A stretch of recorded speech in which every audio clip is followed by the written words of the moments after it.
So let me kick things off. I'm Taylor Fravel. I'm the director of the MIT Security Studies program. For those of you on campus, we're over on we're building E40. We're sort of MIT's in-house kind of international security kind of research and teaching unit. One of the sort of great aspects of the program is that we have military fellows who come spend a year with us when they would otherwise be doing their War College training. It's a great asset, sort of a great element of our program because we get folks from all of the services come and sort of be in residence. It's a little bit different this year, obviously, with COVID, but nevertheless, one of the things that our military fellows do is give these presentations, and today the first one is going to be by John Black, who's a Marine Corps fellow, and he's going to be talking about Marine Corps tips for improving peak performance. And as I can tell you, someone in the doldrums of winter who needs vitamin D and other things, I feel like I'm in desperate need of learning how to improve my peak performance. So I can't wait to see what John has to share with us.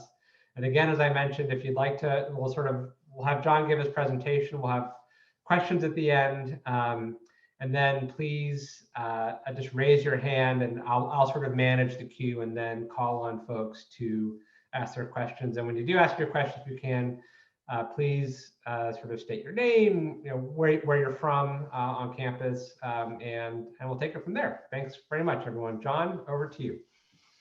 Right. Hey, thanks. It's really good to be here today. It's an absolute honor and privilege to be here at MIT for a year. Real fast, just want to ask how everybody's doing. How are y'all? If you can, go ahead and type some of the comments in the chat box.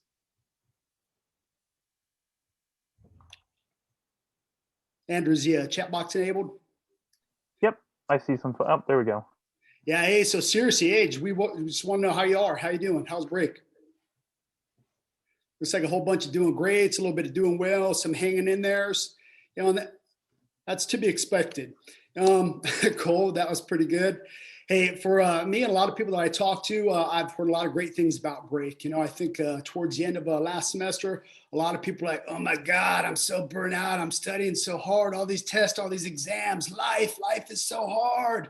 And the great thing is the holiday break was really great. It was nice just to kind of reset, recharge, recover, explore new places, eat some good food, hang out with family, and hopefully prep for the next semester, the next phase of our life.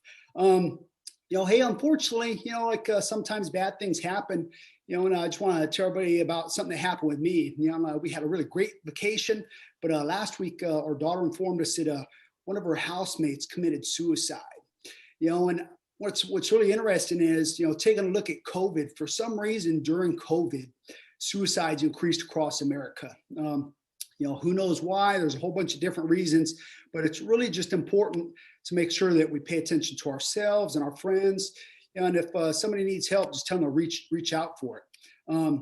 So this is an honest thing. Here's my military email, and here's my phone number. If you or anybody just ever needs some help, needs somebody to talk to, needs to go over some stuff, I will seriously be glad to help. So with that, I'm going to get right into today's presentation. I've been interested in improving performance ever since I was 5 years old. And I say, why 5? At 5 years old, I was actually taught to box in a fight. At 6, I was enrolled into sports, and at 7, I learned to play chess. And looking back, what's really, really neat to me is the fact that within each and every one of those things, there was immediate or near-term feedback. With the boxing and the fighting and within the contact sports, there were a lot of times there was some painful and emotional lessons and humiliating lessons because, where I grew up, the winners were taught to taunt the other team. So that kind of pushed me and the other friends that I was with to go ahead and improve daily. But I would say, looking back, there was really 2 experiences. Yeah. Hey, so with that, 2 experiences really kind of affected that feedback. One was when I was a junior in high school, and there's literally like this twin that was just like me. He was a year ahead of me. He was a captain of his wrestling team. I was a junior, the captain of my wrestling team. And my brother was like, hey, if you lose, I'm going to disown you as a brother. And I was like, oh man, I should really focus on this and get important. And then the next experience that really made me focus on that was when I was in combat. Literally the first week in combat, some of my Marines hit IED and they died. And I remember feeling, that emotional sense of, what, did I do everything that I could have done to bring these Marines home alive? And it really made me think, what can I do to improve? So I started to focus on things. And that leads me to the problem of why are people having problems with their performance in today's day and age? And it really leads us to this problem right here. And we have an ancient brain, but we're living in a high-tech world. So as I spoke with people during break, I was hearing them and questioning them about their last year. This is what I was hearing from like a lot of my daughter's friends, that in today's days and age, a lot of us are always on, literally 24 hours a day, 7 days a week. And because we're always on, we're never turned off. And this is kind of leading to a sense of anxiety and burnout and overwhelm. And then even worse at home, we're not feeling connected emotionally. And because of that, we don't exercise, which means we get out of fit. So it becomes this never-ending spiral of defeat, if you will. So I was like, what can we do to improve that? And when I took a look at some of the research that was out there regarding this problem, this is what the data shows. And this is the civilian population writ large, but it also kind of ties into some of the Marine Corps studies and information I saw. So you take a look at this slide, all of these things are bad. There's nothing good in there. So what's that mean for us? For me, I just left an organization where I was leading about 800 people. I think we did a very good job. We were rated #1 within the division, which is a very large unit. But in the civilian workplace, what this means is that our workers and our employees, and perhaps even ourselves, aren't being as productive as we can be and as they can be. In my next job, I'll be in charge of about 900, 950 people. And I was asking myself, is this acceptable? And this level of unproductivity and this level of undistraction is really inexcusable.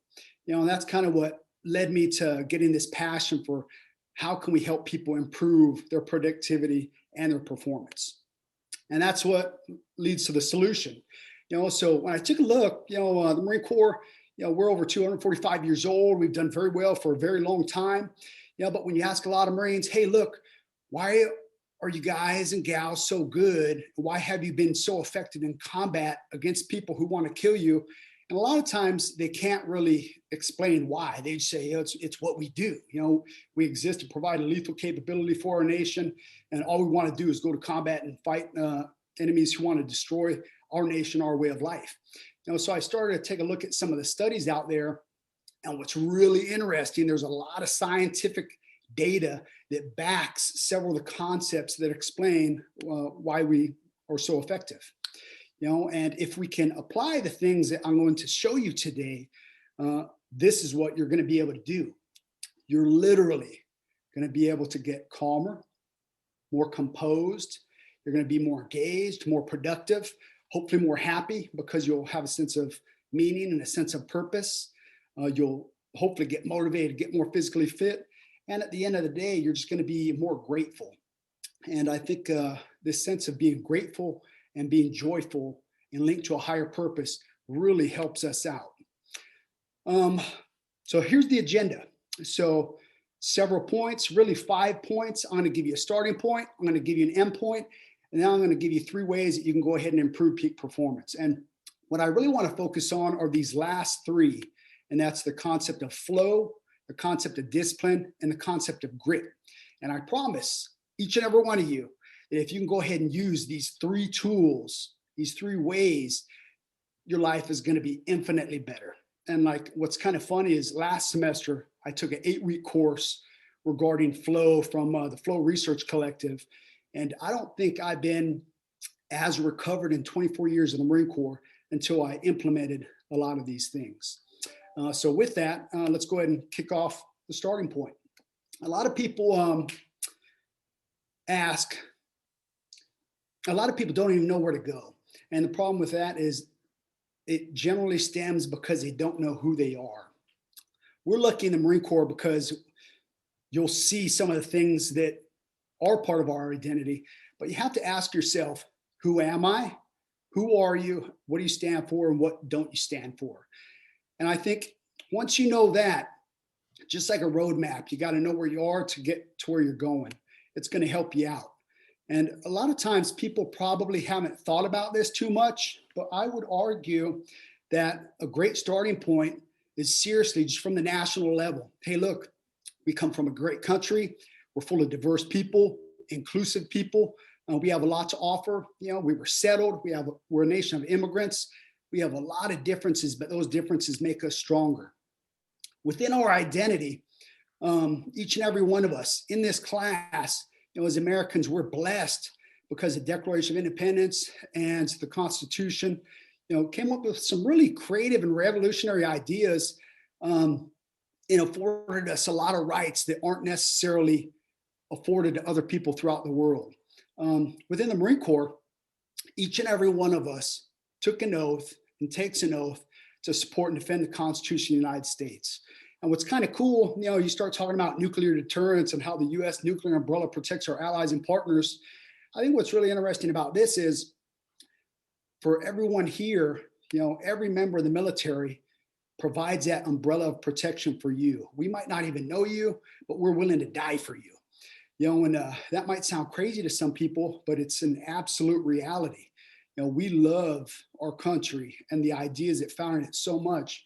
We are willing to do that so that you and the American way of life can continue. I'll slightly detour into the Marine Corps identity so you can kind of see, you know, where some of this stuff comes from.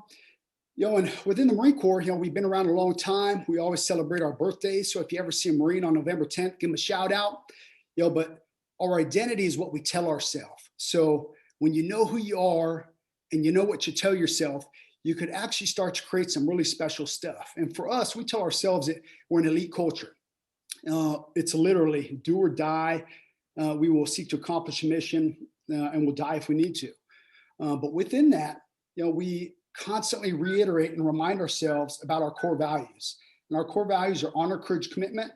And for the people who don't uphold those things, we actually kick them out or we put them in our version of the jail, which is called the brig. But we hold ourselves accountable every day with our leadership traits and principles. We have a motto that's called Semper Fidelis, which means always faithful. You know, we're always faithful to you and to the nation. We have sayings, and we differentiate from the other services. You might hear things that are very similar. For the Marines, we say "oorah." You know, the Navy and the Army say it different. But you might also hear say "gung ho," which means, you know, work together, first to fight. But then right here, I highlighted Marine in black because I think one of the things that really makes us unique is the highest Marine in the Marine Corps. He's called the Commandant of the Marine Corps. The only reason he exists is to serve the most junior Marine. I think this is something that we can take into each and every one of our fields, you know, so that as we assume into leadership positions, we always remember that the only reason we exist is to serve all the people in our organization. We're not special. We literally are here to serve others. And then we have some other customs and courtesies. These are the nice terms, you know, that we get called. The Navy might have a couple other derogatory terms out there. You know, but hey, sticks and stones may break my bones, but it's all good. Just makes us stronger, more motivated. This is a Marine Corps emblem. And I'm going to share with you a couple slides of Marine Corps stuff so you can actually notice the Marine Corps and what it is. You know, and what this is actually the enlisted and the officer emblem. But what you'll see is you see the eagle, globe, and anchor. The eagle stands for the nation. The globe stands for the worldwide service. And the anchor represents our naval service. You know, but each and every one of us can actually use this, you know, because as you go forward and you do your things to the world and you contribute to the world, you know, literally you can align your goals and your actions towards the service of your nation across the globe. You know, for the naval service, you know, just go jump in the water, you'll be good. If you ever see a flag that looks like this, it has an eagle, globe, and anchor and is red, that's us.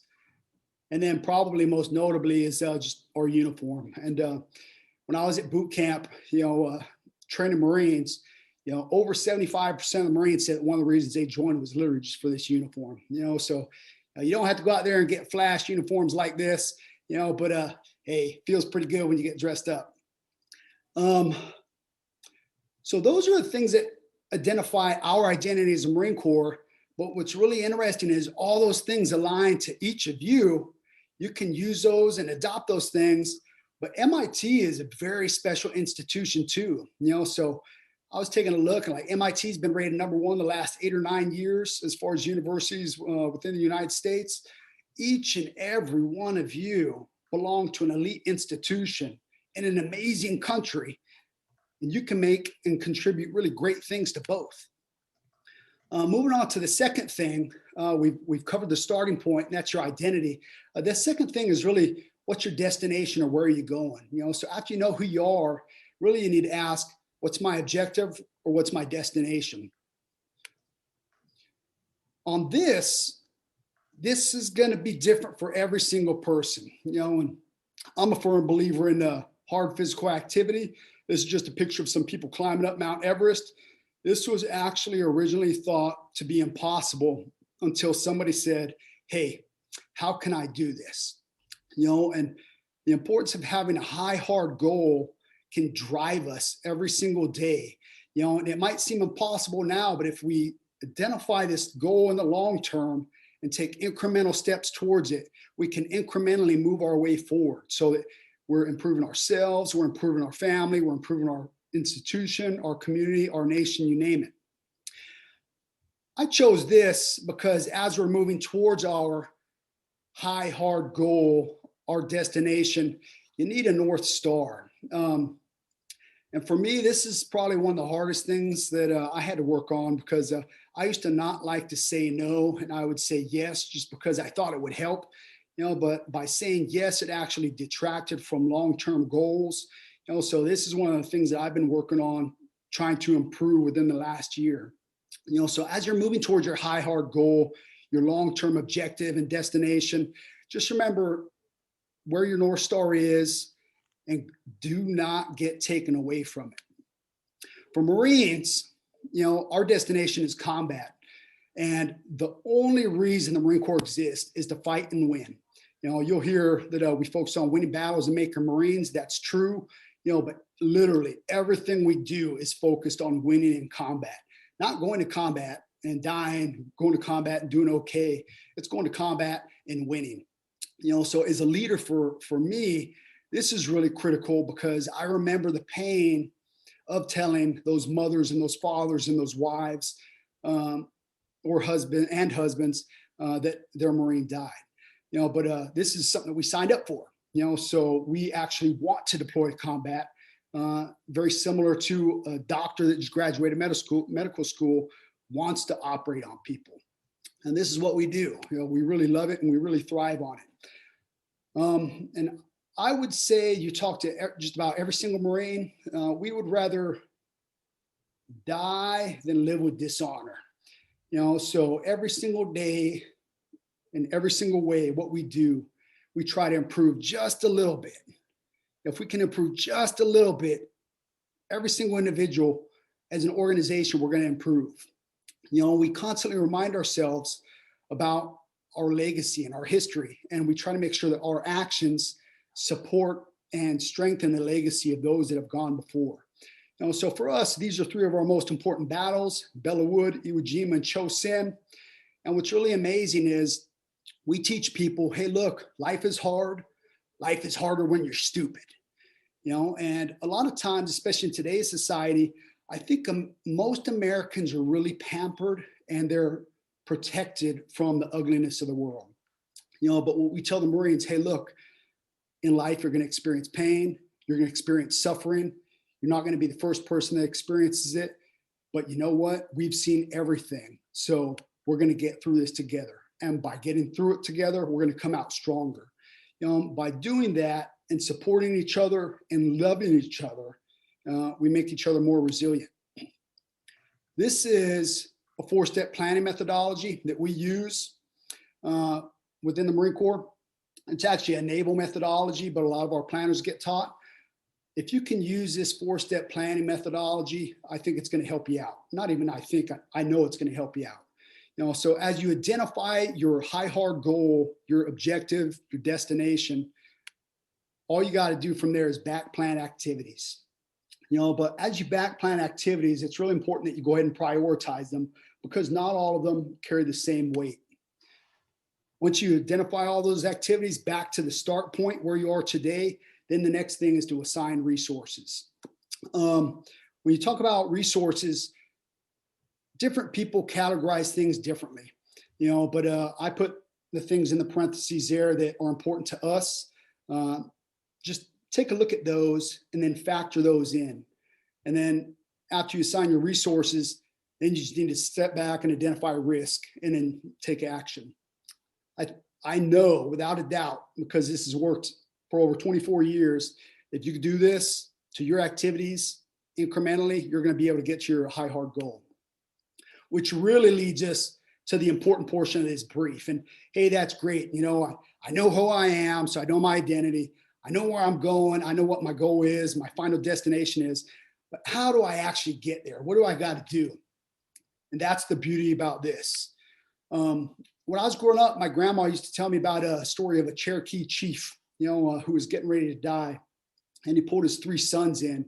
I couldn't find a picture of a Cherokee chief, so if Dick Samuels is out there, I found a nice Japanese story that kind of paralleled this, but this chief was getting ready to die, and he pulled his 3 sons in, and he said, "Hey, look, watch this." And he took a single arrow and he broke it. Very easy to break.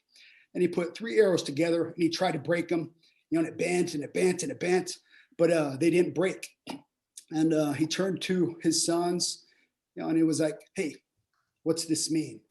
Son's like, "I don't know, Dad. What are you talking about?" And the chief was like, "If you're divided and you stand alone, you'll be broken. Whereas if you're united and you remain strong, you won't." So that little Cherokee fable and the Japanese fable that's represented in this picture here really parallels the 3 tools of peak performance that I'm going to show you today. And that's flow, discipline, and grit. If you can understand and use these 3 things, your life is going to get way better. I promise that if you use these 3 things, even at a microscopic level, the quality of your life is going to improve. So what I'll do now is I'm going to focus on flow, because that's the most important of the 3 as far as the way to get the most bang for the buck. But then I'll also cover discipline and grit. These 2 people are Mihai Csikszentmihalyi and Stephen Kotler. Mihai Csikszentmihalyi, he's known as the father of flow. He came up with the idea, which I'll explain in a minute. And then Stephen Kotler is the head of the Flow Research Collective. He's been focused on studying flow and similar concepts for more than 30 years. When you ask what's a definition, I know a lot of people here love definitions.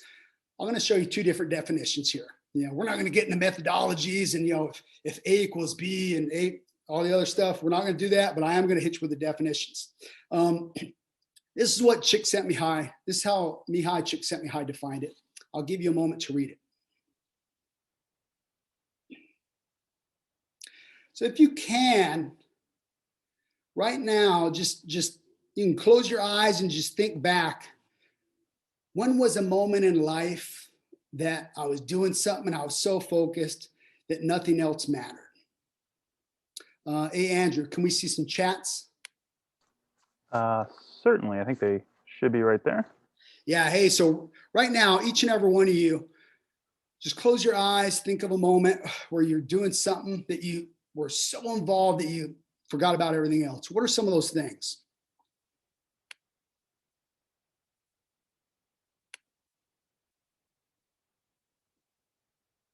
Yeah, working out, that's a good one. Working on inventions, what else? Practicing piano, good one. Reading. Yeah, reading is a big one. Writing software, coding is a huge one. Lots of exercise, lots of drawing. What else? Keep going. Researching my thesis, exploring. Yeah, so all these things are building robot. That's a good one too. So all of these things, what's interesting is flow is different for every single person. but you know that you're getting there when everything else kind of disappears. This is how Chick Sent Me High defined it. You know, and you're going to notice that they're kind of different. You know, so whereas Chick Sent Me High said, you're so involved in something that everything else kind of drops off. Stephen Kotler says, flow is an optimal state of consciousness where you feel your best and perform your best. But if I had $1, I would almost guarantee you that this activity and Chick Sent Me High's activity, they'd be the same thing. And it's because they're the same activity. You probably heard of this, but it's been called something else. You know, you might have heard of the zone, being in state, being in pocket if you're a jazz player, being in one if you're a surfer or a parachutist. Yeah, I was connected with nature. I was connected with the infinite universe. All of that stuff. It's the same thing. They describe flow. What you're looking at here is just rapt attention in the moment. And when you say, that's great, but really doesn't matter, here's the advantage. And here's what's crazy, because like the scientific data shows that flow is measurable, it's repeatable, and you can get to it. And when you say, what are the benefits of it? I'm going to show you what the benefits are. Motivation, 500%. Creativity, 430%. Your learning, your memory increase, more than 230%. Then just your ability to focus improves. You develop a better sense of meaning and purpose. You increase your energy and time management. And then the ones on the bottom, studies have shown that there's an increase in emotional awareness, collaboration, and grit, but they didn't necessarily specify how much. But when you take a look at this, flow is really the secret sauce to catapulting yourself and your organization's performance in the future. So you're like, wow, this is kind of cool. Those numbers look kind of high. It looks kind of crazy. We should test this out. And the good news is it's already been tested by numerous people and the Flow Research Collective. You know, one of my coaches, Chris Bertram, he teaches the Canadian Olympic ski team and snowboarding team. He saw those numbers and he's, this has to be fake. So he did a study and he confirmed it. And he actually confirmed that those are low ball numbers, not high ball numbers. You know, so let's talk a little bit about the core characteristics of flow. The easiest way to get into flow, or the key characteristic, is just having a clear goal. You know, that's because immediately, just by having a clear goal, it gives you an 11 to 27% motivation increase. There's usually a sense of control. There's an interesting linkage between the challenge and skills ratio. There's an autotelic experience. And on this one, autotelic, I wasn't sure what that was at first. I was like, what exactly are you talking about? And all this is, an autotelic experience is when you literally just do something just for the sake of doing it. So like if you have a daughter or a son and you just go play, you go play because it's purely enjoyable. You know, just like some of the comments earlier, if you like martial arts, if you like piano, if you have an instrument, all of those are autotelic experiences. For me, I love reading, you know, so reading's an autotelic experience. But what's interesting is all these things lead to you being completely concentrated on the moment and focused on the moment. And when you do this, this is where action and awareness merge and we start to get that sense of oneness. And once you start to get that sense of oneness, you're going to notice like the other sounds disappear, they vanish, your sense of self goes away, and you're getting immediate feedback. And this is where you start getting that mind-body connection. And in the Marine Corps, I think the beauty about the Marine Corps is because we focus so much on combat. You know, we want to be deployed into combat because we are completely there in the moment.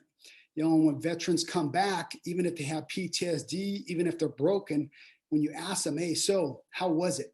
Almost every single one of them will tell you, you know what, even though it was horrible and painful and traumatic, I absolutely miss it. You know, and it's because of that one ability just to be able to drop into flow. There's an interesting thing that all of you have experienced, and it's this time dilation, you know, where you put your head down and you think like 5 minutes has passed, but you look up and it's been 5 hours. That's an example that you were very likely in flow. And when you say, that's great, but what exactly does that? What causes that? You know, and you start scratching your head.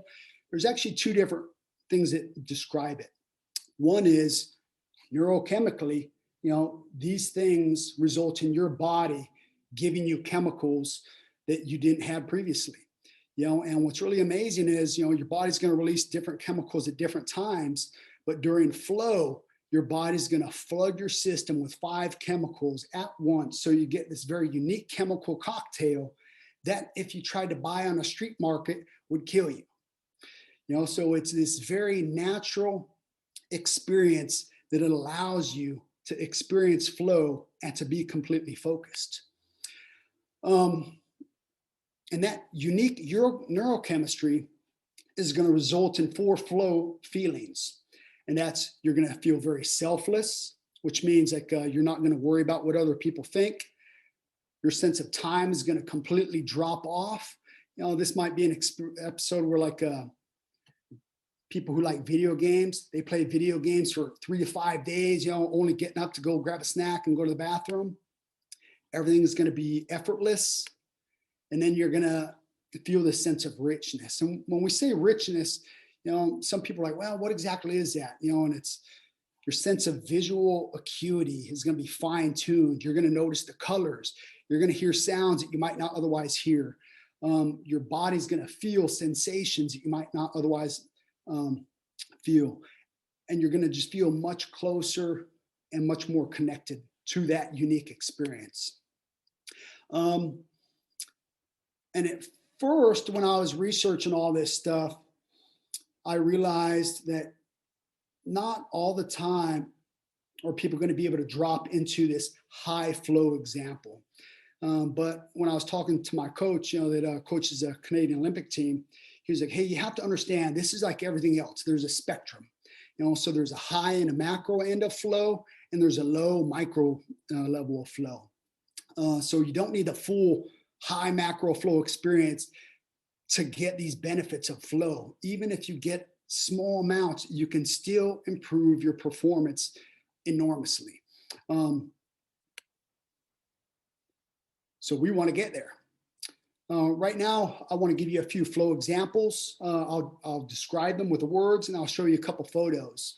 I would argue that the 2 examples that produce flow the most are your adventure and your extreme sports and combat on the end, just because there's risk of death. And what's really amazing is when somebody's shooting at you and when somebody's hunting you, you really tend to focus a lot. You know, and I think just about every veteran will tell you, you know, that when they were on patrol, when they were getting shot at, or when they almost got blown up, you know, they can remember being extremely focused. And when you come back, you kind of miss it. You know, but what's interesting is looking across all these other areas. Other examples include coders coding, professors talking to their students in conversation, these deep conversations. Believe it or not, you drop into flow very easily. People playing video games, the students deliberately studying, especially those PhD year 2 students. And then for some reason, I haven't been able to figure out why, but loving or playing with animals also results in people dropping into flow. Here's some photos of it. And when I was talking to several people regarding adventure sports and extreme sports, they said that for some reason, falling, being weightless, and wheeled things help people get into flow. You know, so once the snow leaves, you know, might consider getting on a mountain bike or a dirt bike and or a skateboard and just having at it, you know, just wear a helmet so you don't get jacked. But I really love this one because MIT, there's got to be a bunch of people that play video games. I took this one from Jay McGonigal's speech on the importance of gaming. But this photo, you take a look at it, and at first you're like, what is this person thinking? You know, but what's really interesting about this photo is you have this young person here, completely focused, completely in the moment, on the game, on the verge of what Jay McGonigal called an epic win. You know, so right here is you have somebody getting ready to actually win this game. He didn't think he was going to do it, but this is that look. You know, so I really enjoy that photo. So by now you're probably like, hey, that's great. Just shut up. Just tell me what I got to do. Come on, just tell me. And this is where I'm going to get into it. So these are the peak performance foundations. There's about 8 of these. And you can kind of consider this like flow hygiene. So just like every day we brush our teeth, you got to do these things, because if you don't do these peak performance foundations, you're not even going to get in the flow. Why? Just because your body's not going to allow you to do it. For most veterans, this is a really hard one, because we get trained to be hyper aroused and hyper responsive. So unfortunately, 85% of veterans actually have sleep disorders. So we have to work on this a lot. But the general thing to know about this is most people think of sleep incorrectly. Most people think of sleep as a waste of time, but it's actually a very high activity state, and it's absolutely foundational for us to go ahead and get into flow. I think this is one of the areas that really hurt me, just because, I used to be like, I'll sleep till I die. I'm going to grind. I'm going to sleep 6 hours a night, 5, 6 hours a night, and I'm going to get ahead. But studies have shown that if you sleep less than 7 to 8 hours a week, as you work 7 to 8 hours a night, your performance gets reduced significantly. One of the professors at MIT, Professor Tara Stewart, she confirmed that if you get less than 7 to 8 hours of sleep, as you were, she confirmed that 7 to 8 hours of sleep is not sustainable for 99% of the population. So for us, what's that mean for us? If I were just talking to my Marines, I would tell my Marines, hey, look, you got to plan for 9 hours of sleep so you can get 8 hours of sleep that's decent, because it's going to allow you to get what you need. And within sleep, there's 4 different cycles. But the important ones that you need to get into are your deep sleep and your REM sleep. And for the most part, the first half of your sleep, that's where your body physically recovers. During the second part of your sleep, when you're in REM sleep, that's when your brain actually flushes all of the toxins out, and it allows you to remember all the things that you studied. So for the students out there, if you are sleep deficit, you could be studying your butt off, but if you're not getting to REM sleep, you're not going to be able to link all those ideas together. And in the Marine Corps, we harp really bad, like we harp a lot on the importance of sleep and sleep plans, because when you're in sleep deficit, people tend to make worse or poor decisions. And we need to improve that. So what are some of the things that you could do? Some of the things that you could do to improve your sleep right when you wake up. Seriously, you just need to get some sunlight in your face or some artificial light in your face, and you need to wake up at the same time.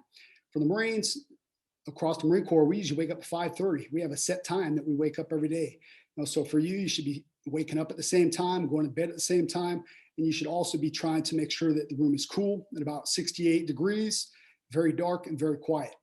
If you do that, it's going to help you get to your deep sleep and get to your REM sleep. Number 2, hydration. The guidance for this that we tell the Marines, hey, look, we don't care how much you drink. You need to drink enough until you pee clear. There's other things out there that'll tell you drink half an ounce of water for every pound of your body weight. That's fine. But the easiest way to remember it, seriously, just drink water until you're peeing clear, and then you should be good. If you're not, this is what's really interesting. If you're not hydrated, in effect, it's like being drunk. So if you are underhydrated, it's literally like you drinking 5 beers and going to work. So just ask yourself, hey, look, would I drive a car if I drink 5 beers? And if you wouldn't, why would you go to work in a manner or a state that's similar to drinking 5 beers? So it's not, because like for us in combat, that would mean that we'd make a poor decision and somebody would die. Gratitude is the 3rd peak performance foundation. And the easiest way to think about this is we're really blessed in the Marine Corps because we get to see the best and the worst of human existence. I think being exposed to the bad things really makes us appreciate the good things.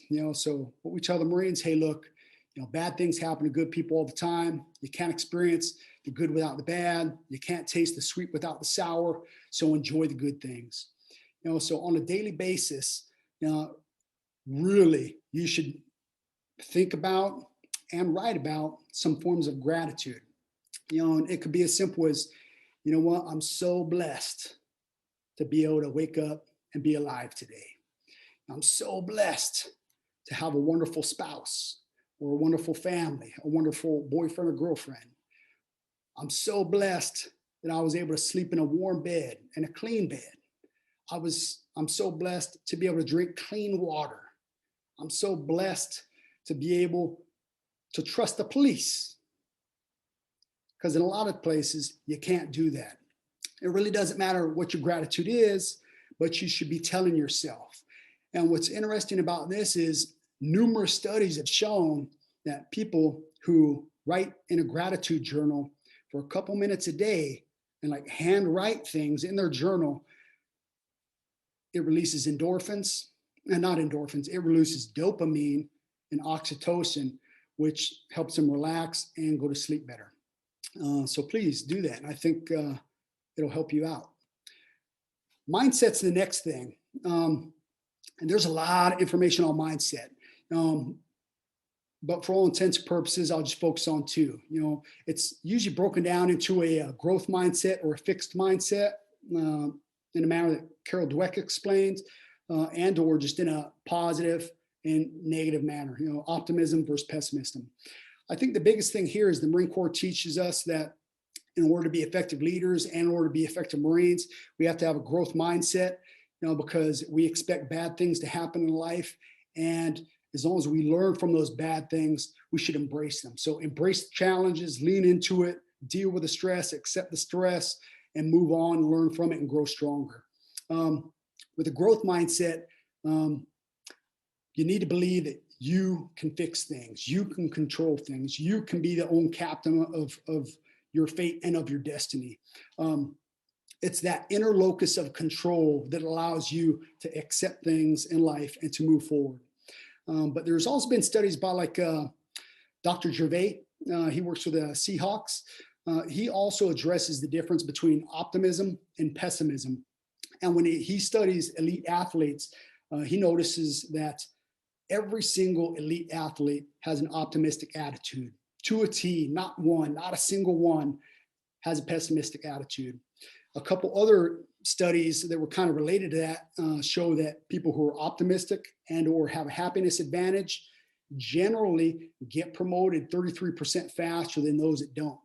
So what's this mean for us? It just means, hey, look, we should seriously embrace a growth mindset. We should embrace challenges. We should embrace suffering. We should embrace learning. And we should try to be as optimistic of the situation as possible. And that leads to mindfulness. And this is probably one that affects Generation Z the most, because most Generation Z people aren't necessarily mindful of the moment because they're so distracted. So we really focus on this one in the Marines because, if you're not focused on the here and the now, you're going to be distracted. You're not going to do your job, and somebody's going to get killed. The way that we teach mindfulness in the Marine Corps, we teach very simple breathing exercises. It's called box breathing. In the Marine Corps, we use a 4x4 method. Other people use a 5x5. But all that is you're going to breathe in for 4 seconds. You're going to hold it for 4 seconds. You're going to blow out for 4 seconds. And you're going to hold it for 4 seconds. And that sounds kind of weird, but that actually helps regulate your body so you can calm down. So that was one of the techniques they've used for us, and it helps. One of the other forms of mindfulness that you could do is meditation. There's a whole bunch of good meditative apps out there, such as Calm, Breathe, Buddhify, you name it. This is my favorite one, and that's exercise. With exercise results in neural chemical change in your body that you can't get anywhere else. And when you take a look at the different studies out there regarding what we should and what we shouldn't do, The general consensus is we should be getting at least 120 minutes of some form of cardiovascular exercise a week. For the Marine Corps, we will get in trouble if we don't exercise 3 hours a week. But many of the Marines do a lot more than that, just because they want to be as in shape as possible. So when they go to combat, they can do their job and not get killed. But with that said, it's also important that we do some form of strength training. We won't go into that today. If you want to hit me up, I'll be glad to send you and or other people some specific recommendations for exercise. But the biggest thing is, in order to grow, you have to have enough stress on your body, and then you need to recover so that you can adapt. I'll be glad to talk about that offline if you like. And then nutrition. Within nutrition, there's many different views about this.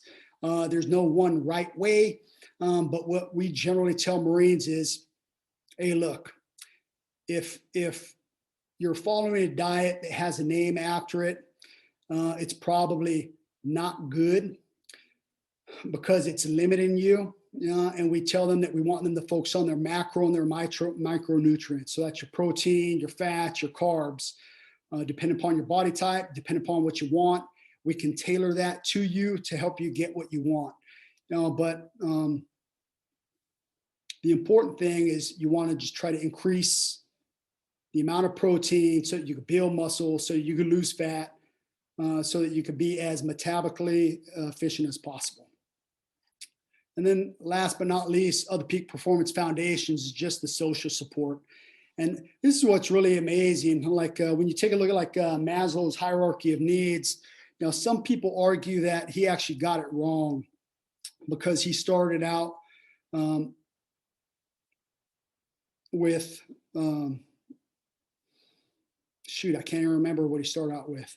But the theory that I was looking at, the most important step, the foundational element, is that social support and bonding. Because when we're babies, if somebody didn't take care of us, we would have died. And in the Marine Corps, what we teach is, hey, look, you have to look out for others before you look out for yourself. We always emphasize place yourself last, everybody else goes first. And that's why, like in the Marine Corps, leaders eat last. So with this, if you have all these things in place, this is just your this is your flow hygiene. This is what's going to get you to flow. If you don't have it, you're not going to be able to get there. And then obviously just love learning. We'll hit the flow triggers. And these stem from what Mihai Csikszentmihalyi and Stephen Kotler said. And it's, you got to be curious. You have to have clear goals. You have to have that nice challenge skill ratio. And on this, the challenge to skill ratio, I'm a huge believer in Coach Wooden at UCLA. He won like 10 different championships way back in the 70s. But when you take a look at this, you're going to find out that you're going to be most involved when you have a stretch goal every single day. So if you can just try to improve a little bit every single day, it's going to make you more effective. If you're bored, it's not going to work. If you're anxious, it's not going to work either. As a boss, you want to try to give your people as much autonomy as possible so they can do what they need to do. And then you want to completely concentrate 490 to 120 minutes. I think this is a unique one for us because we're so distracted a lot of times. It's really important that when we schedule our calendars, you need to block out seriously like 90 to 120 minutes. It's like in class, just focus on class, block everything else. Don't even bring your phone. Don't bring any extra computers. Just focus on that one task at hand. And you can do about 2 to 3 blocks of this a day effectively. Anything more than 3 really isn't supportable. And you need to try to get immediate feedback. So these ones, which were in blue, are what Mihai Csikszentmihalyi identified, but Stephen Kotler also identified, whenever there's an element of risk or complexity, it also helps you get into flow. Whenever things are unpredictable, that helps. If it's new and interesting, definitely helps. And then last but not least, whenever you can be creative, it helps. And that's going to result in this deep embodiment where you are completely absorbed in the moment. This is a nice little graph that was in Mihai Csikszentmihalyi's book called Flow. You know, what this depicts is it depicts the flow channel, which is literally the emotional midpoint between boredom and anxiety. So what we should be doing every day if we want to go ahead and increase our performance is we need to be stretching ourselves a little bit where we feel uncomfortable. You know, and Stephen Kotler did a whole bunch of studies on this, and he found that 4% is how much we should be stretching every single day. You know, so some people are like, how do you stretch 4% every single day? You know, we just have to get creative. So we can impose time constraints. We can impose word constraints if we're writing an article. We can impose a time deadline if we're writing a paper. All of those can help increase anxiety for you, which can serve as a forcing function, which will help get you into flow. But when it all boils down to it, if I was going to give you one blurb on flow, as far as, hey, come on, tell me what's the secret, it's literally this slide right here. And it's flow follows focus. If you do the peak performance foundations and you just focus on one thing, absolutely one thing at a time, you are going to be as set up for success to drop in a flow as possible. Whereas if you're not focused and you don't do the flow hygiene steps, you're probably not going to get into it. And this is Alex Hammond. And if you haven't seen his thing on Netflix, I think it's called Free Solo.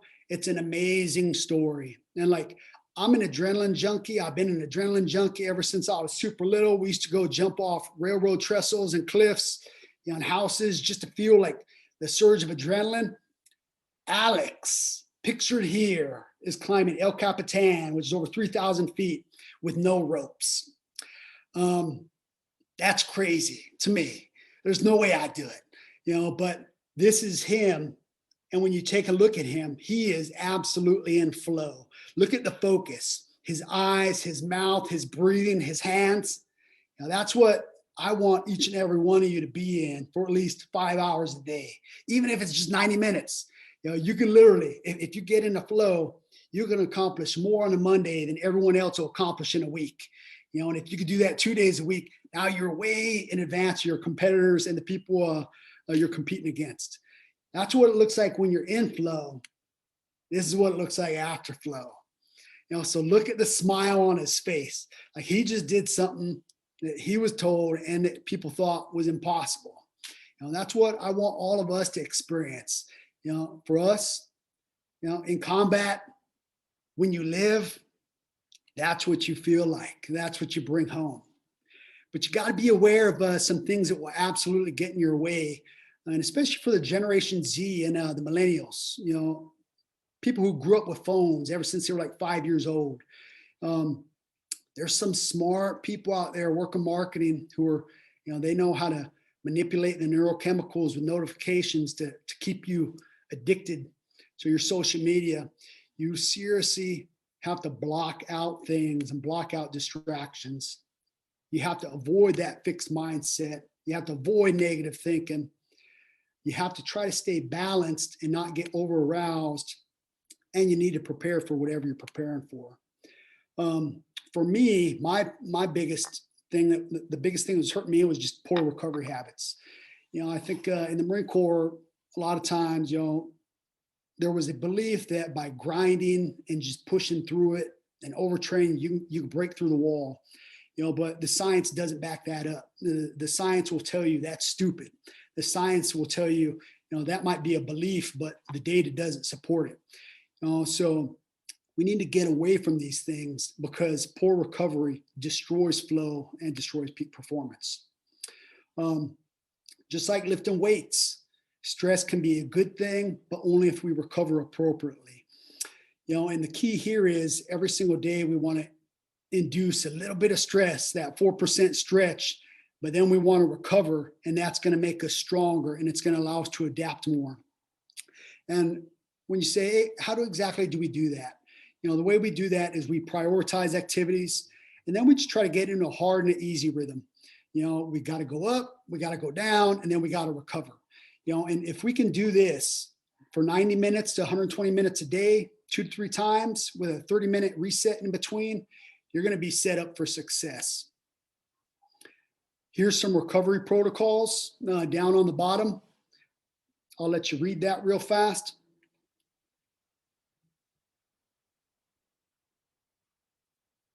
All of these work.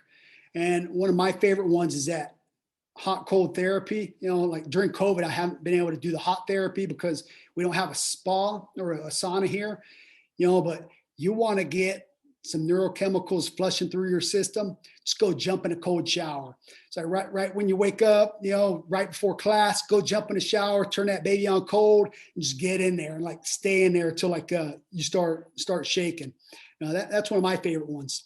You know, but you can also self-talk, you can also visualize, and just listen to good uplifting music and socialization. On the bottom, I really like that one that's called binary approach. On this, if you're asking, what the hell is a binary approach? You know, we want you to be fully on or we want you to be fully off. You know, so all this means is when you're engaged in an activity, try to be as focused and calm and alert and focused on it as possible. And when you're done, just shut off and go away and relax. That has proven to be one of the best ways to help focus and to help recover. And these are the last couple slides for the flow portion of it. If you do those things, if you abide by the peak performance foundations and the flow triggers, that's going to allow you to identify that accurate work, you know, which kind of links back to know where you're going. And then you deploy flow towards your goal and then just repeat, you're going to improve exponentially.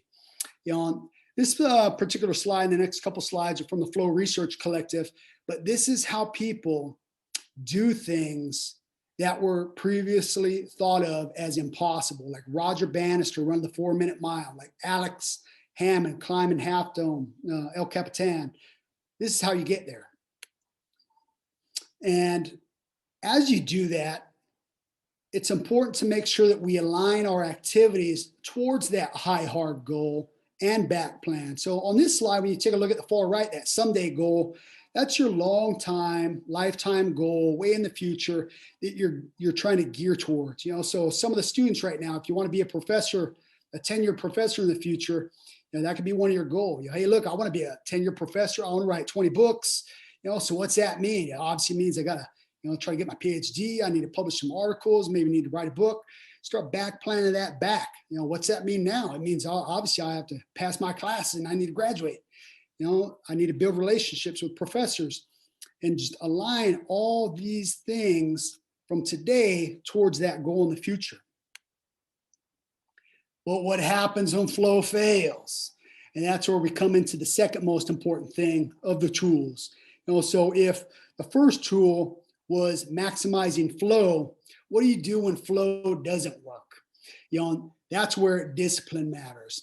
This is one of my favorite people of all time. His name's Jocko Willink. He was a SEAL commander. His SEAL team, Task Unit Bruiser, they served in Ramadi, the most decorated SEAL team in Iraq. This book, Discipline Equals Freedom, has a lot of good stuff in it. And all of these, just about all these things we teach in the Marine Corps. You know, and when you ask a Marine, what does discipline mean? You know, you'll get a couple different answers. The first one is usually instant and immediate willing obedience to orders. And then the second thing is really more important, and that's doing the right thing for the right reason at the right time, especially when nobody's looking. When you can't get into flow, it's usually because you didn't have one of those peak performance foundational elements. And it's usually sleep. It's usually being distracted. You have to trust the system. And the system is, I'm going to try to maximize flow as much as possible. But when I can't get into it, I'm just going to do the right thing, even if the right thing sucks. And, you know, an example from my experience was, you know, I deployed to Iraq several times. I went to Afghanistan once.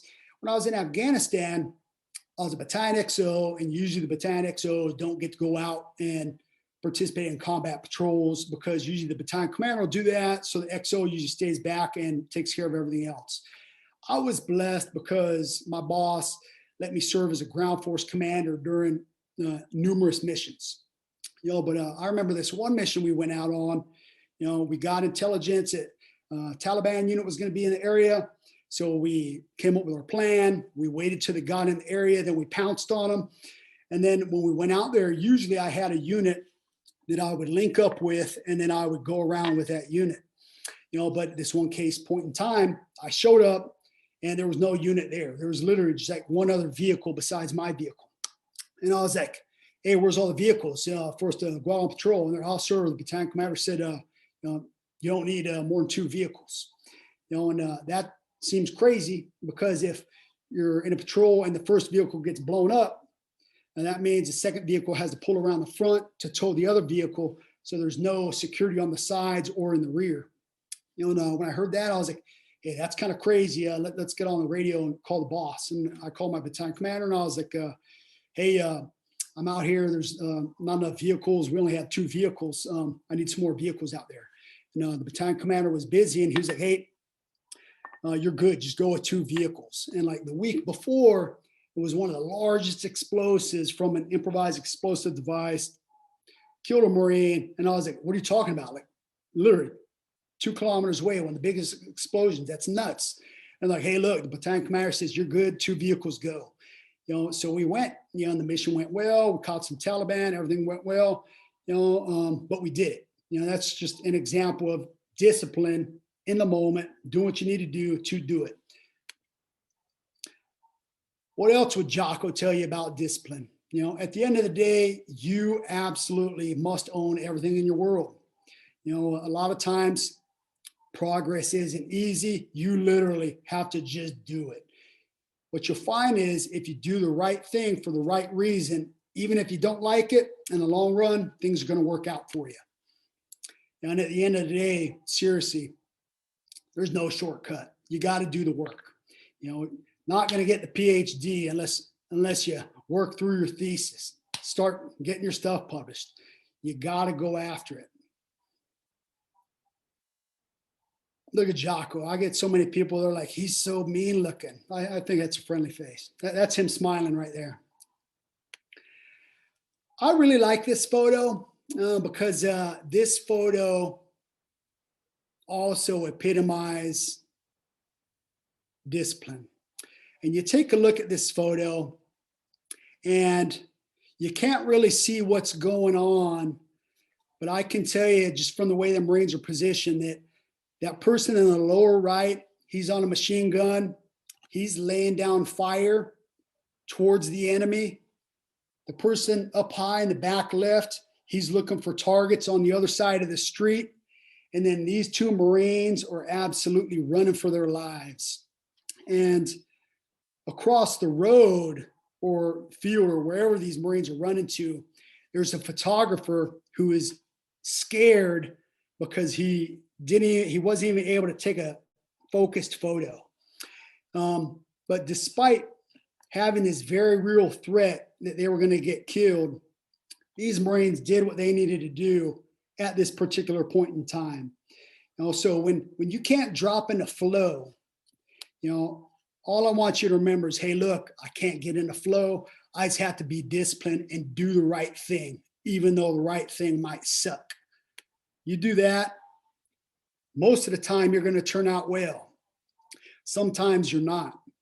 And this photo actually breaks my heart every single time I see this, because this is a photo of Marines being disciplined, but also loving each other so much. So in the top left, that Marine was shot and killed. And then Marines are never going to leave other Marines behind. We're always going to go back. We're always going to get you. And at this point in time, this Marine was shot, and you have other Marines rush out to retrieve that Marine, to bring him back so they could take care of him. Even though there was enemies still shooting and a lot of enemies still in the area. A lot of times we get the Marines back, but not always. And unfortunately, in this case in time, the Marines got killed. The ones in this photo. So just know that sometimes in life, things don't work out the way you had hoped. These Marines hadn't planned on dying that day, but they were disciplined in what they did, and they loved each other. So go forward and be disciplined and love what you do, love who you do it with. So what I want you to remember there is, hey, maximize flow, because that's going to be the most bang for the buck. If that doesn't work, use discipline. What happens if discipline doesn't work? And that's where Angela Duckworth's grit comes in. And the beautiful thing about the Marine Corps is, the Marine Corps not even tricks you, it Miyagi's you. You don't even know you're learning. It pushes you into flow, and it teaches you discipline, and it teaches you grit without even knowing what it is. When you're like, hey, what's grit? All grit is passion and perseverance towards a long-term goal. It's knowing what you want in the long run, and it's being willing to embrace the suck. It's being willing to persevere through setbacks until you accomplish what you want to do. Angela Duckworth's book, Grit, is really great. And we just tell the Marines, hey, look, we're just going to have to keep going. And the nice thing about the way we train and the way we deploy to combat is we put Marines in such horrible positions and challenging positions in training that usually combat's a lot easier than Marines had thought. So OIF-1, the deployments after that, Afghanistan, a lot of times Marines came back and they're like, you know what, the deployment was really easy because our training was so hard. And what that was an example of grit in our pre-deployment workup. So how do these things apply to us? I think we're lucky just because for us, the Marine Corps has socialized an identity with us, and it is so ingrained. Every single day we try to earn our Eagle, Globe, and Anchor. Every single day we try to build upon the legacy of the Marines that went before us so we can maintain that identity. Every single day we know what our final destination is. We know that our goal, the destination we need to get to, is victory in combat. We know that we have to protect our country, and we love it so much, we're willing to die for it. We would prefer to live, but if we have to, we would. And then it also teaches us those three tools. It doesn't even teach us flow, it just puts us in flow. And that's because when you're so focused on the moment in combat, you have to be there, because if you're not, you're going to die, you're going to get killed. So we're blessed because we get to be in flow a lot. It's also socialized us with discipline, and it's also socialized us with grit. Because of that, the Marine Corps has been very effective for more than 245 years, and the Marine Corps will continue to evolve and adapt to threats so that it can fight and win for the nation, because we're always socialized to be the most ready when the nation is least ready. So, hey, in summary, I promised you, in the beginning, if you listen to this and if you could understand several things, you're going to be able to improve yourself. You're going to be able to improve your peak performance. Some of the things that you need to remember are, hey, look, I informed you of a better way to achieve peak performance. And really that boils down to knowing who you are, knowing what you stand for, knowing what you don't stand for, knowing where you're going and why, and then employing those three tools of peak performance. And the three tools of peak performance, first and foremost, maximize that state of flow, because that is the rocket fuel that's going to get you to your goal as fast as possible. And when you can't get into flow for some reason, go through that recovery protocol and then just be disciplined. Even though it sucks, even though you might not want to do it, just do it, because it's going to advance you a little bit more. And then when discipline fails, just trust the system and have grit and persevere for the long term. And you do that in the long term, I guarantee you're going to gain a competitive advantage against your foes, for me, in the Marines, because for us, that's who we need that competitive advantage over. And for you, it's going to help get you promoted. It's going to get you to your goals faster and more as efficiently as possible.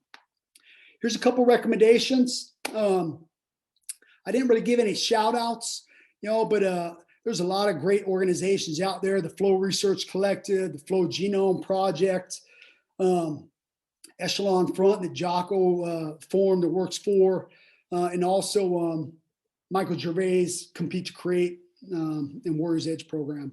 There's a couple books I really recommend. The Art of the Impossible is going to get published in a couple of days, but also have a couple good podcasts on here. Take a look at them.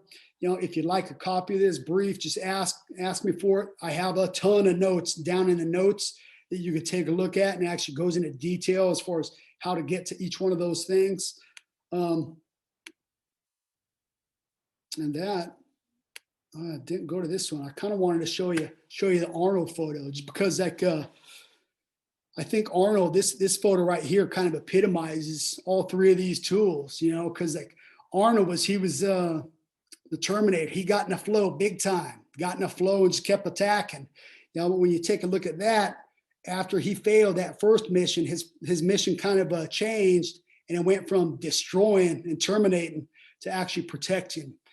So what you see here is you see a photo of a young Terminator not being able to get into flow, being disciplined, showing grit in the long term. Then you have an old Terminator over there on the right. But hopefully that helps. This concludes my brief. Great, John. Thanks so much. I learned a lot, and I also learned one thing I can share with my MIT students. At the start of every class, when I say don't have your laptop open when you're listening to a lecture because they get distracted, I can now say they won't be in the flow. So that will be very handy indeed. But seriously, it was great. So we have about 15 minutes left until 4:30. If you'd like to ask John a question, please raise your hand. I believe Zoom has now put the raise my hand function under the reactions button there on the bottom of your screen, or if you have another way to raise your hand, please do so now. Yeah, so I see a couple people, individual ones. If anybody like a copy of the brief with all the detailed notes, like in the notes, it will actually tell you how to drop into a particular portion, the flow or the recovery protocol. Hit me up at my military email or my MIT email. And that's blackjohnw@mit.edu. I have a lot of notes in there that actually walks people through the protocol. And I wasn't able to cover it because of the length of time here, but morning routines and evening routines are really huge. Eric, what you got? Yeah, thanks for the talk. Just one quick question. So kind of midway through the presentation, you talk about trying to kind of increase your daily stress level by, I think it was 4%. I'm just wondering, how does one actually quantify that? What do the coaches recommend as you were going through the training? Thanks. Yeah, so on that, Stephen Kotler recommends that a whole bunch of studies try to figure out just how much a person can stretch. My going in position was when I was reading John Wooden. John Wooden, they won 10 NCAA championships in a row. One of the things that he used to tell all of his players is, hey, look, just try to improve 1% a day. But even 1% might seem like a lot for some people. So in the Marine Corps, we just tell people, hey, look, just be better tomorrow than you are today.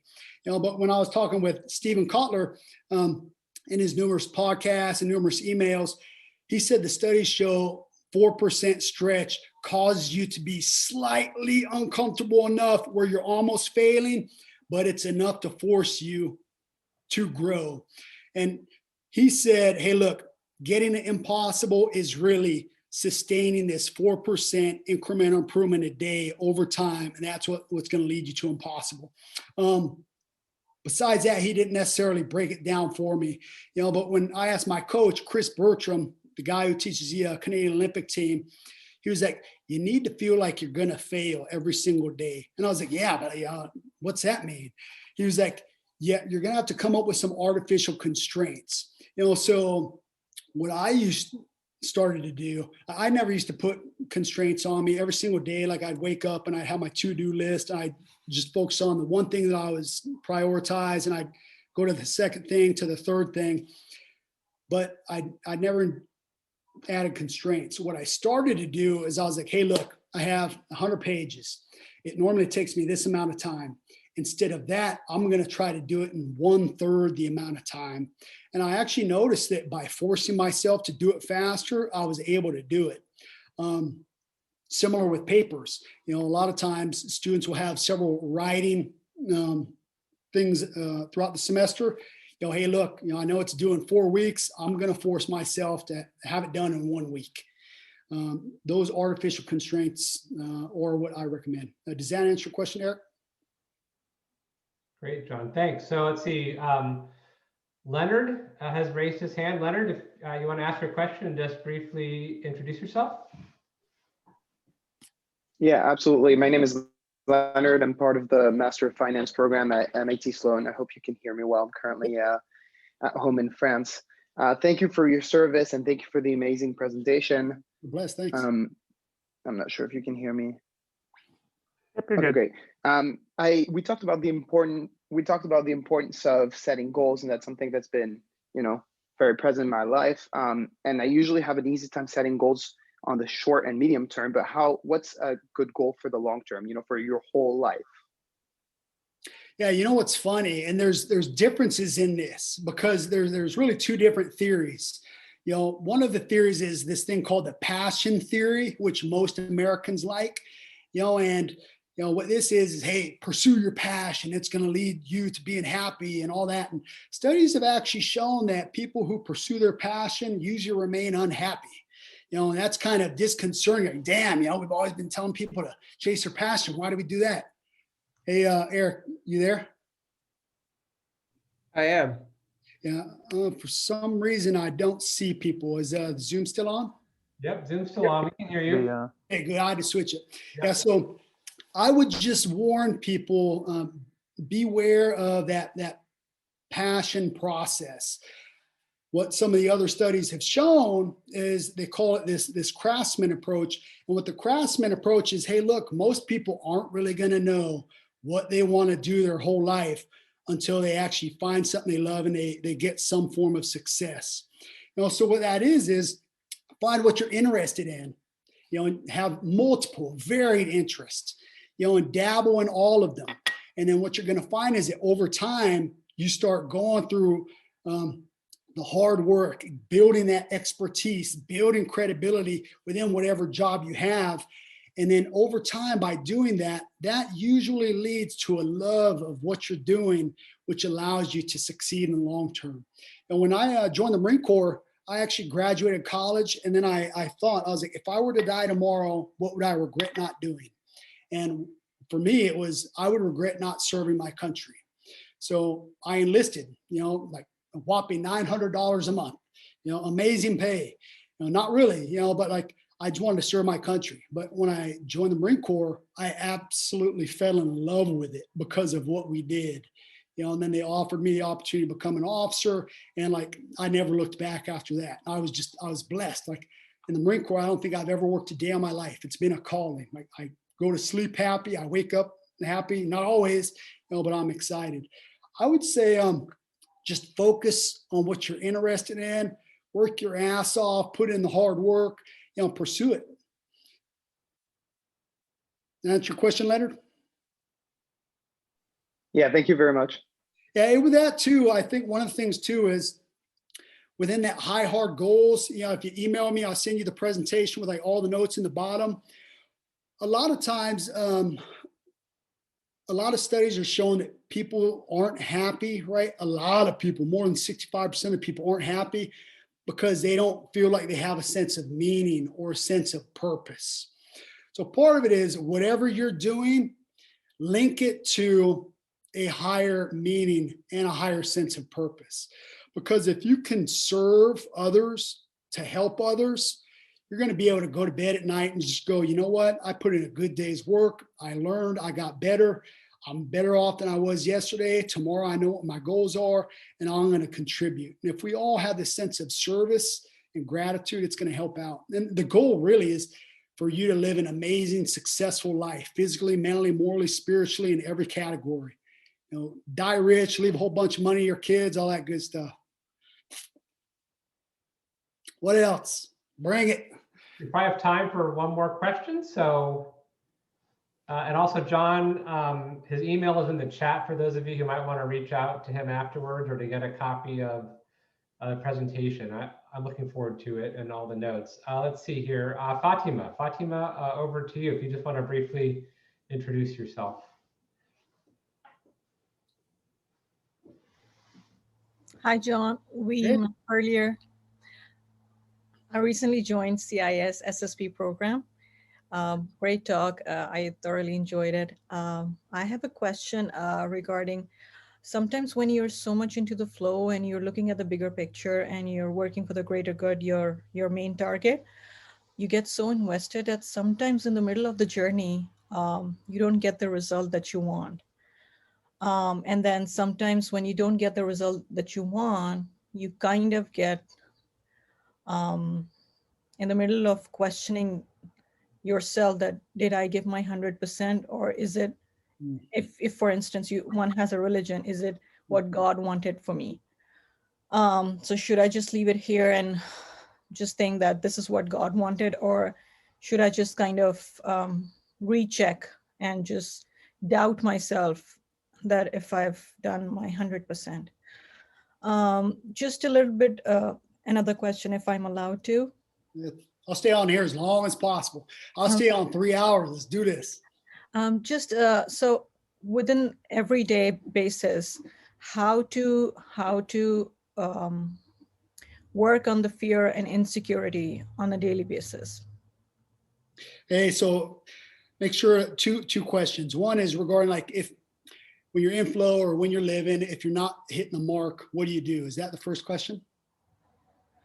Yeah. So for instance, like you showed that pillar picture, right? Every day you're working towards your goal. For instance, if it's PhD, you're working towards your paper, submitting everything. In the middle of the thing, if the third step is not, the result of the third step is not what you thought it would be to reach the fourth step. And maybe after 6-8 months, you kind of have a feeling that it was actually the right kind of outcome. But at that moment, do you just leave it on God? Do you just think that maybe you didn't do your part? That was my first question. Yeah, so like that's a great question. A whole bunch of different ways to look at it. You know, I think within this framework and within this methodology, I would always go back and re-diagnose it. You know, so I would say, hey, look, do you know who you are? Do you know what you stand for? Do you know where you're going? And then like at some point in time, sometimes missions change. Sometimes destinations change. Sometimes you get a new variable which changes the equation or the calculus and puts you on a whole new trajectory. So within that, I would tell the Marines, hey, look, you need to embrace right now. You know, where are you? You know, because like sometimes like you might be in a firefight and you're like, this is bad. We are going to get slaughtered unless something happens. And then you literally just need to focus on the moment. But if you focus on the moment, you still know the big picture. The big picture is you still know where you need to go. But because of things that are going on right now, you're going to have to change the plan. You know, within the Marine Corps, we call that mission orders. So we'll give the Marines a mission, we'll give them the commander's intent, and then something happens that completely derails that mission. But the Marines still know what the objective is, and they know they need to get there. And at that time, the plan that we came up with, we throw that away. And then all you can do is just take a look around and make a call. Alex Hammond, the one person who climbed up El Capitan with no ropes, you know, he was asked a question, hey, what do you do when you're up there and you don't know what to do? You know, and he said, all you can do is trust yourself because you put in the training, you put in the hard work. Trust yourself, tell yourself, hey, I'm a good climber, you know, or for me, hey, look, I'm a good Marine, I can do this. Look around, adapt, and make the call. That's the first portion of it. And then the second thing I would throw in there is go back to that growth mindset. And the growth mindset says sometimes bad things happen, sometimes unexpected things happen, but that's not a failure, because failure is growth. As long as if we get knocked down, just get back up, learn from it, and move on. And as long as we embrace that challenge, embrace that suffering, embrace that pain, and learn from it, we can move on. And like, I don't think I told you, but for some reason, like the Iraqi deployments, totally easy. Afghanistan deployment for me, post-traumatic stress disorder. And what's crazy is it was the least kinetic out of all of the deployments. And sometimes people are sexually assaulted. No one ever deserves to have that happen to them, but we can't go back and undo painful, horrible, traumatic events. But what we can do is we can be grateful that we're alive. We can be grateful that we're here. We can learn from whatever experience happened. We can move on, and we can hopefully share those lessons with others so that they can live a better life. That's what I would say for the first question. What was the second one? Thank you so much. That was really, really good. Thank you. The second one was how to work on fear on everyday basis. So for instance, if you're, like you said, in a situation like you're embracing the new kind of direction, and it's new for you, and you're still sort of, questioning yourself and thinking about this new direction, but you have to do it to reach your future target. The fear comes in. What if, and this is the first time I'm going to walk on this path. Is it going to take me away from my target? It's going to keep me on the target? So how to handle fear on everyday basis or in a situation like this? Thank you. That's a great question. I would say love fear. Like invite fear in. Like for me, my dad, I'm the fifth Marine in my family. Now there's 7, but before I enlisted, my dad was a Marine. He told me, never join the military. Do not join the military.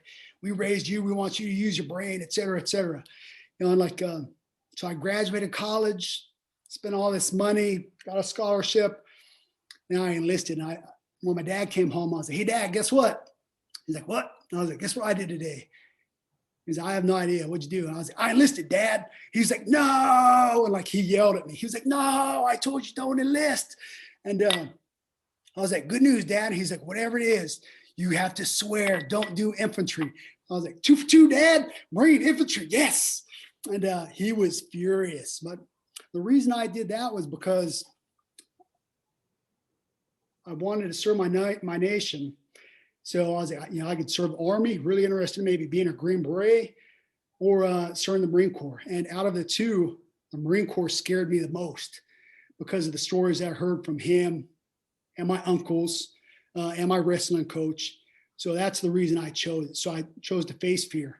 And what's really interesting within the research that I've read, there's some cool stuff that happens within the body when you react to fear in an appropriate manner. So, the general response is fight, flight, or flee, but usually it's flee. So like stop moving so the predator doesn't see you, so the predator moves on so you can live. You could flee, like to run away from the predator, but that usually results in the predator chasing you and eating you. So from a neurochemistry point of view, that's your brain giving you like anandamide and adrenaline to get away. But what's super cool is when you face your fear and when you face your challenge, you actually get dopamine within your body, which is a chemical. It's a reward chemical. So what that is, that's our brains telling us chemically to face fear and to face challenges. So I would say lean into it. Just lean into it appropriately. And what I mean by that is just understand the risk, because sometimes it might be better to bypass that risk. But embrace fear, love it. Great. John, we're at the witching hour, so I'm going to have to draw this formally to a close. but everyone has your email address. I'm sure folks will be reaching out to you. Before I ask everyone to join me in thanking John, I have a new way of doing this I'm going to try. I do want to just let everyone know about our next seminar in this series, which will be on Wednesday, January 20th. One of our Army fellows, Molly Salisbury, will be talking about sort of negotiations in Afghanistan in sort of 2019 and 2020. So I invite everyone to come back to this virtual space. Now, please unmute yourself and join me in thanking John for a terrific presentation. All right. Bring your gets up. Get after it. Thanks a lot, John. Nice haircut, John. Thank you. Thank you.